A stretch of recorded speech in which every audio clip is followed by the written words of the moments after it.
예, 안녕하십니까. 이재명 대통령 본인이 미군이 나가도 한국은 전 세계 국방력 5위다. 이건 뭐 나가라는 얘기나 마찬가지인데 내가 한 가지 짚었으면 국방력 1위가 미국이잖아요. 그럼 2위가 러시아, 3위 중국, 4위가 일본이야. 우리가 5위라 해봐야 여기서 꼴등이고 북한은 등수가 관계가 없어요. 그럼 5위 하면 뭐 할 거냐고. 근데 그걸 자랑한다는 얘기는 이거 봐라. 그리고 아예 대놓고 전시작 조건을 가져오겠다고 얘기하고 있고 그러면은 미국하고 들이받고 한미동맹을 깨겠다는 얘기 아니냐. 뭐 그렇게 이해되지 않겠어요? 이거? 아니, 지금 얘기하는 걸 보면 그렇게 우리가 세계 5등의 군사 강국이고, 우리가 자주 국방이 되는 나라의 수준이라면, 그러면 지금 당장 미국 나가라 그러면 되잖아. 왜 미국한테 우리가 주둔비를 주고 미국을 두느냐고. 문재인 정부도 그렇고 역대 정부에서 왜 뒀느냐면, 주한미군의 개념에 대해서 우리가 좀 생각해야 될 게 뭐냐면, 아니, 미국이 없다고 해서 당장 죽는 건 아니에요. 미군이 없다고 해서 당장 우리가 북한하고 전쟁해서 좌파에 주장하는 것처럼 나라가 망하는 것도 아니고 자주 국방 안 할 거냐라고 얘기를 하는데, 여러분 보세요. 자주 국방을 할 능력이 안 돼서 영국,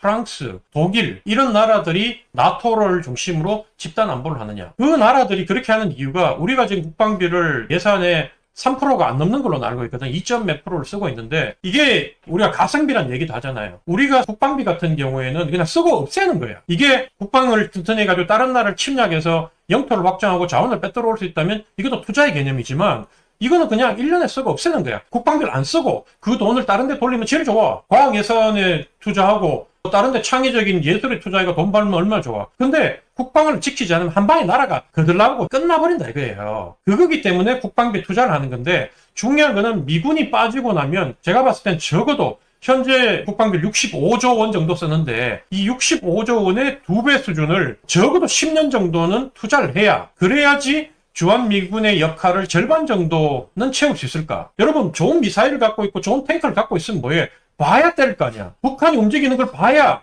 선제적으로 킬체인으로 보복을 해가지고 걔네들이 핵무기든 뭐든 우리한테 못 때리게 할 건데, 그 판단을 보는 능력을 우리가 미국만큼 할 수 있냐는 거야. 그거는 포탄을 100만 발, 200만 발 갖고 있는 게 중요한 게 아니라, 북한에 10,000발, 10만 발이 서울에 때려가지고 불바다 돼버리면 우리가 북한에 때려가지고 북한을 점령을 한다 하더라도 이미 우리는 석기 시대로 돌아가는 거라고. 아니, 이게 애초에 전시작전권 전환의 가장 중요한 전제가 미국 수준의 정보력을 갖췄을 때라고 돼 있어요. 근데 지금 미국은요, 노무현 때나 문재인 때나 지금 마찬가지인데, 전시작권 달라 그러면 당장 가져가라 그래. 우리가 갖고 있을 얘기를 안 해버려요. 그러니까 조건도 안 따져. 그러니까 이제 오늘 보도가 나오는 게, 전시작전권 전환에 전제가 충족됐다고 합의했다 이러는 건데, 이제 미국이 안 따지면 그냥 가져가라 그러나니까, 지금 상황이. 근데 전시작전권 처음 얘기했었던 노무현 때하고 달라진 거는, 북한의 핵무기가 지금 이재명 대통령은 갖췄다고 주장했어. 충분히 북한 체제를 유지할 정도의 핵무기를 갖췄다고 얘기했는데, 우리가 만약에 북한이 핵을 쏘는 과정에서, 미국은 이거 그거잖아요. 한미연합작전 하면은 핵무기를 쏘기 전에 미리 간파해가지고 스마트 미사일이나 패스트트래킹 보내가지고 때려야 될 거 아닙니까, 거기를. 그 능력이 돼요, 지금 안 한국들이. 되지.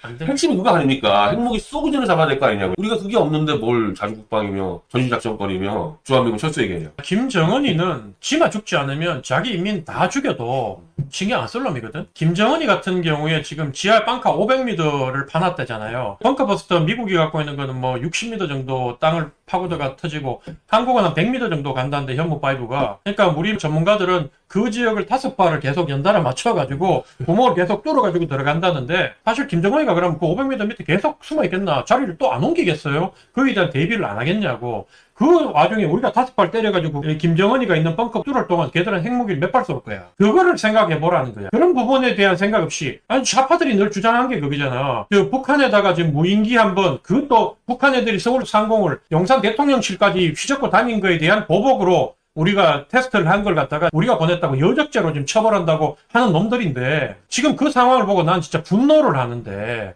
그러면 앞으로 북한에 대해서 보복을 누가 하겠냐고, 우리가 침공을 당하면.